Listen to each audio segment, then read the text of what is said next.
That game against the Senators, a 3-2 loss in overtime, a game in which the Bruins had a 2-1 lead. And, it's the third period again for the Bees. And this time it was a historic third period in a bad way. No shots on goal. Brick. 15:53 mark of the second period, David Pastrnak registered a shot on goal. Linus Ullmark didn't see another shot on goal until 11 seconds into overtime when Elias Lindholm had that opportunity.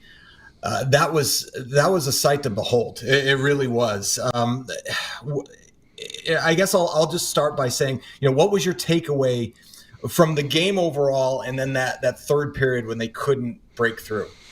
Well, even the two goals they scored in 15 seconds apart, that little sequence or that stretch of play was good, but for most of the game, their execution in terms of, tape-to-tape passes, that alone, just focus on that alone.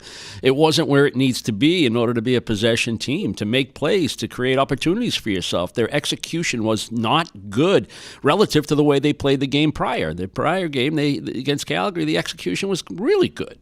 And you play fast when you're able to do that. And this team is capable of playing like that. And when they don't, you're playing too much defense. You're trying to get the puck back too often. You're not generating offensive zone time. You're certainly not getting pucks to the net, which is what we saw in the third period. So, outside of that stretch where they had the two goals, most of the game was that way, Adam. But if you want to focus on the third period, and let's do that, this team, and it's hard to believe because I think they're a good hockey team. I think they're a playoff team, and I think they eventually will play like that.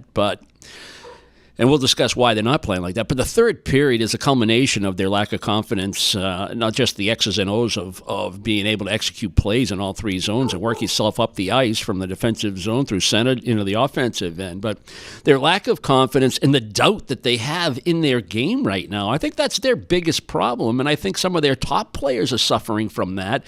And when they're suffering, now you're disconnected as a team. And that is not a good formula. So very simply put, Adam, not until the top offensive guys start playing their game, their A game, and pulling the rest of the team with them, they're going to be and struggle to be a 500 team. That has to happen, whether it's a third period or the drop of the puck to start the game. That needs to change.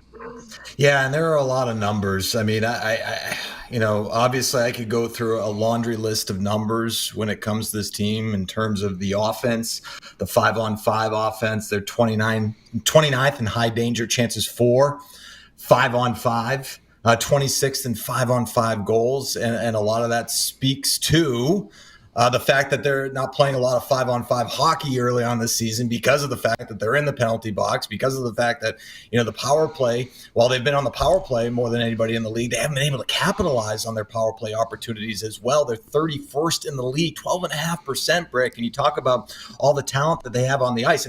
Not being able to convert on the power play has been a huge reason why, the offense has struggled as well, you would have to say.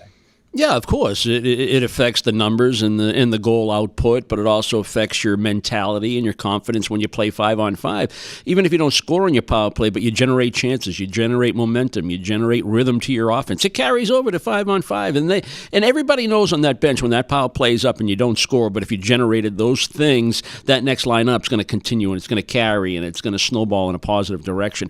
That's not happening with their power play either. There are times when it looks good. They all look like on the same page. They generate quality scoring chances. They may score a power play goal.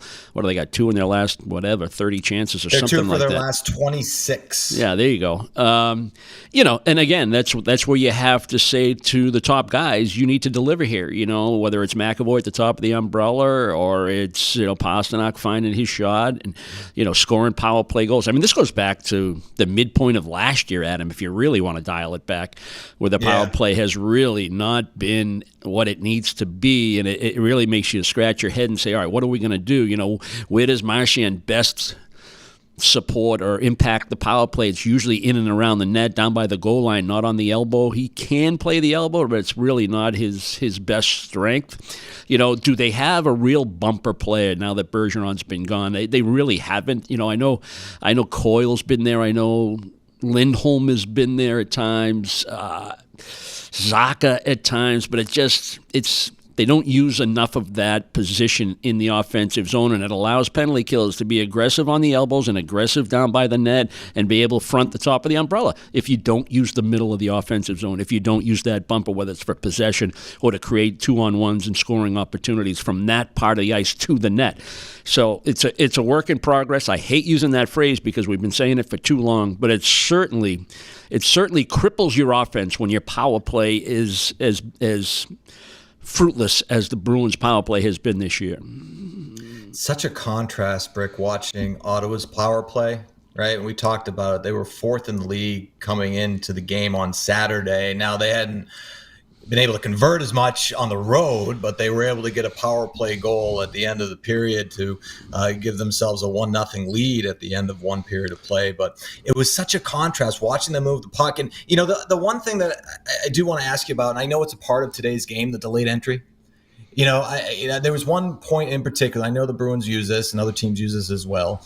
But the delayed entry, and I saw Charlie McAvoy, skating up the ice, didn't really have much traffic in front of him, but at center ice turned around and passed it back to whoever the forward was coming up the ice. And it seemed like it was almost just forced, right? It was just like, oh, you know what? This is a situation. I have to do that. Do you see that at times where they're sort of thinking that's the right move versus instinctually seeing what's in front of them? Yeah, obviously, and I've mentioned this in the past. I'm a fan of having multiple ways of getting back into the offensive zone when you're on the power play, and the delay is very effective. Most teams, if not all teams, use it, and they use it well, and it's difficult to defend.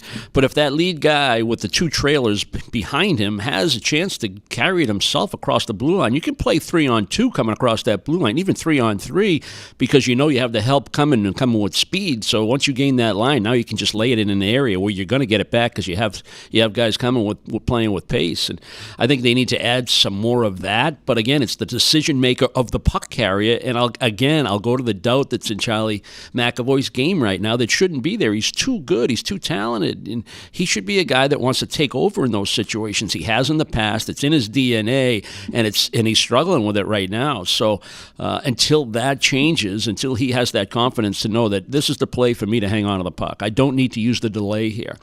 And I think if they do more of that and get re-entries quicker, things will start to happen in a positive fashion. But it sounds simplistic, but I think it's spot on. I think it's accurate. Brad Marchand tries his hardest as the captain to make sure that culture is where it needs to be. The believability is there. The camaraderie is there. All for one for all.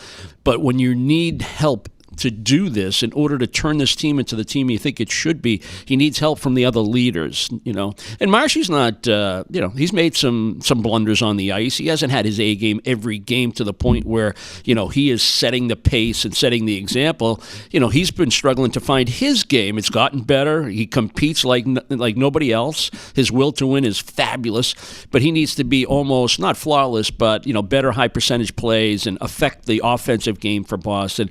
But I think if he gets the help from the two guys that he needs the most help from, not only in the room but on the ice, and that's 88 and 73, until that happens, we're going to be talking about that one step forward, one step back. If those two players, along with Marchand, pull this team forward, I think you'll start to see some winning streaks.